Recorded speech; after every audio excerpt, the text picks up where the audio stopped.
दोस्तों आज की इस वीडियो में आपका स्वागत है। आज का वीडियो आप सभी के लिए बहुत ही खास होने वाला है, क्योंकि आज के इस वीडियो में आपको बीए फर्स्ट ईयर के फर्स्ट सेमेस्टर में आपका जो सब्जेक्ट है पॉलिटिकल साइंस यानी कि रणनीति विज्ञान, उसके अंदर एग्जाम में कौन कौन से क्वेश्चन आने वाले हैं, इस वीडियो के अंदर मैं आपको एग्जाम में आने वाले क्वेश्चन के बारे में बताऊँगा। सो आप इस वीडियो को ध्यान से देखिएगा ताकि एग्जाम में आने वाले क्वेश्चन के बारे में आपको पता चल सके।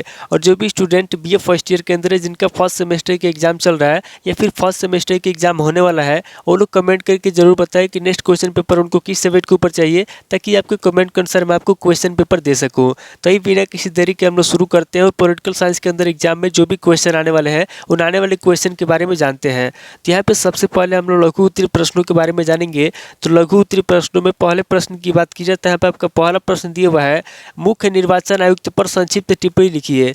पहला क्वेश्चन कह रहा है जो मुख्य निर्वाचन आयुक्त है, यहाँ पे आपको मुख्य निर्वाचन आयुक्त पर संक्षिप्त टिप्पणी लिखना है। अब वाली क्वेश्चन की बात की जाए तो यहाँ पे आपका दूसरा क्वेश्चन दिया हुआ है, चुनाव सुधारों में आने वाली बाधाओं पर टिप्पणी लिखिए। दूसरा क्वेश्चन कह रहा है जो चुनाव सुधार है, यहाँ पे आपको चुनाव सुधारों में आने वाली बाधाओं पर टिप्पणी लिखना है। पहले क्वेश्चन की बात की जाए तो यहाँ पे आपका तीसरा क्वेश्चन दिया हुआ है, राजस्व न्यायालय पर संक्षिप्त टिप्पणी लिखिए। तीसरा क्वेश्चन कर रहा है जो राजस्व न्यायालय है, यहाँ पे आपको राजस्व न्यायालय पर संक्षिप्त टिप्पणी लिखना है। अब वाली क्वेश्चन की बात की जाए तो यहाँ पे आपका चौथा क्वेश्चन दिया हुआ है, उच्च न्यायालय के कार्य एवं शक्तियों की विवेचना कीजिए। चौथा क्वेश्चन कर रहा है जो उच्च न्यायालय है, यहाँ पे आपको उच्च न्यायालय के कार्य बताना है और उच्च न्यायालय की शक्तियों की विवेचना करना है। अब वाली क्वेश्चन की बात की जाए तो यहाँ पे आपका पांचवा क्वेश्चन दिया हुआ है, उच्चतम न्यायालय भारतीय संविधान का संरक्षक है, व्याख्या कीजिए। पांचवा क्वेश्चन कर रहा है जो उच्चतम न्यायालय है, कह रहा है कि उच्चतम न्यायालय भारतीय संविधान का संरक्षक है, इसकी आपको व्याख्या करना है।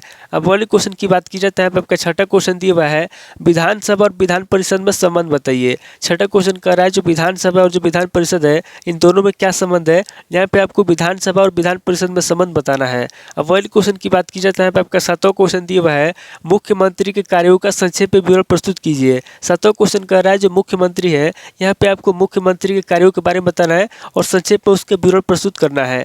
अब वाले क्वेश्चन की बात की जाए तो यहाँ पे आपका आठवां क्वेश्चन दिया हुआ है, राज्यसभा की शक्तियों एवं कार्यों को समझाइए। आठवां क्वेश्चन कर रहा है जो राज्यसभा है, यहाँ पे आपको राज्यसभा की शक्तियों के बारे में बताना है और उसके कार्यों को समझाना है। वाले क्वेश्चन की बात की जाए तो यहाँ पे आपका नवा क्वेश्चन दिया हुआ है, भारतीय प्रधानमंत्री के पद एवं शक्तियों की विवेचना कीजिए। नवा क्वेश्चन कर रहा है जो भारतीय प्रधानमंत्री है, यहाँ पे आपको भारतीय प्रधानमंत्री के पद के बारे में बताना है और उसके शक्तियों की विवेचना करना है। अब वाले क्वेश्चन की बात की जाए तो यहाँ पे आपका 10वां क्वेश्चन दिया हुआ है, राष्ट्रपति की संकटकालीन शक्तियाँ बताइए। 10वां क्वेश्चन कह रहा है जो राष्ट्रपति है, यहाँ पे आपको राष्ट्रपति की संकटकालीन शक्तियों के बारे में बताना है।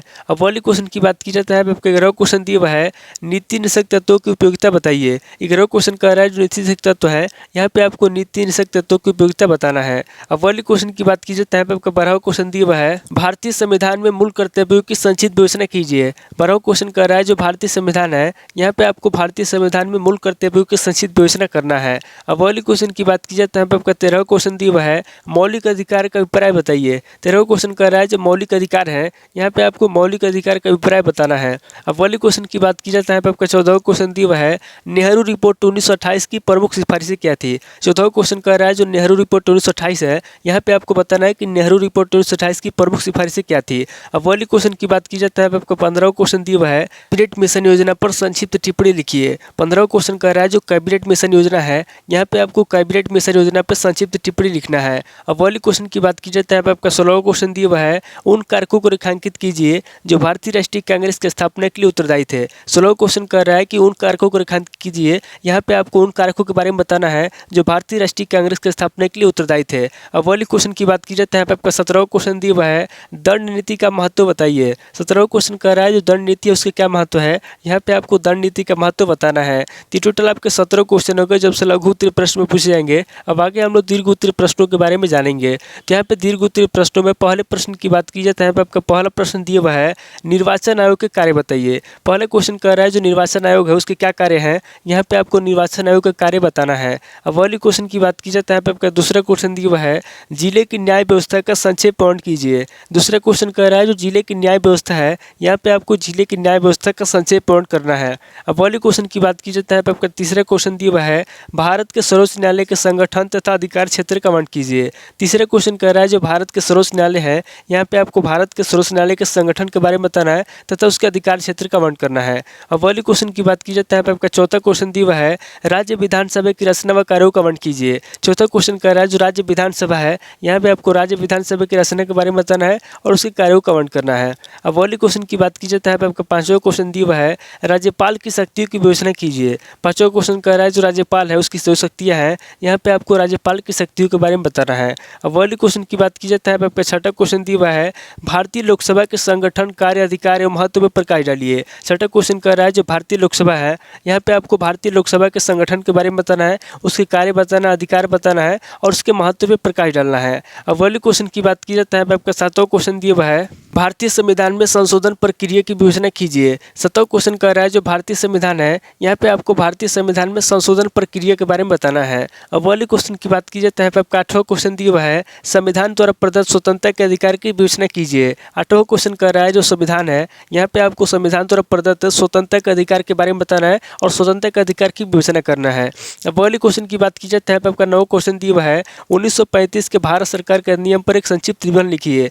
नौवां क्वेश्चन कह रहा है जो 1935 के भारत सरकार का अधिनियम है, यहाँ पे आपको 1935 के भारत सरकार के अधिनियम पर एक संक्षिप्त निबंध लिखना है। अब वाली क्वेश्चन की बात की जाता है, आपका 10वां क्वेश्चन दिया हुआ है भारतीय स्वतंत्रता संघर्ष में सविनय अवज्ञा आंदोलन के महत्व का विवरण दीजिए। 10वां क्वेश्चन कह रहा है जो सविनय अवज्ञा आंदोलन है उसका क्या महत्व है, यहाँ पे आपको भारतीय स्वतंत्रता संघर्ष में सविनय अवज्ञा आंदोलन के महत्व के बारे में बताना है। अब वाली क्वेश्चन की बात की जाता है, आपका 11वां क्वेश्चन दिया हुआ है भारतीय राष्ट्रीय कांग्रेस की स्थापना एक सुरक्षा यंत्र के रूप में की गई जिससे ब्रिटिश शासन के विरुद्ध किसी विस्फोट को रोका जा सके, स्पष्ट कीजिए। 11वां क्वेश्चन कह रहा है जो भारतीय राष्ट्रीय कांग्रेस है, कह रहा है कि भारतीय राष्ट्रीय कांग्रेस की स्थापना एक सुरक्षा यंत्र के रूप में की गई जिससे ब्रिटिश शासन के विरुद्ध किसी विस्फोट को रोका जा सके, इसको आपको स्पष्ट करना है। अब अगले क्वेश्चन की बात की जाती है, आपका 12वां क्वेश्चन दिया हुआ है राजधर्म के महत्व एवं राजा के कर्तव्यों का उल्लेख कीजिए। 12वां क्वेश्चन कह रहा है जो राजधर्म है, यहाँ पे आपको सबसे पहले राजधर्म का महत्व बताना है, उसके बाद आगे आपको राजा के कर्तव्यों का उल्लेख करना है। तो टोटल आपके 12 क्वेश्चन हो गए। जब से दीर्घ उत्तरीय प्रश्न में पूछे जाएंगे तो इस वीडियो के अंदर मैंने आपको लघु उत्तरीय प्रश्न और दीर्घ उत्तरीय प्रश्न दोनों तरह के प्रश्नों के बारे में बता दिया। सो आप इन दोनों तरह के प्रश्नों को नोट कर लीजिए और किसी किताब से सीरीज से मिलाकर के याद कर लीजिए। तो दोस्तों आज इस वीडियो को मैं ही पे स्किप करता हूँ, मिलता है आपसे नेक्स्ट वीडियो में। अगर आपको वीडियो अच्छा लगा तो वीडियो को लाइक कीजिए, शेयर कीजिए और कमेंट करके बताइए कि आपको नेक्स्ट वीडियो किस टॉपिक के ऊपर चाहिए। थैंक यू दोस्तों।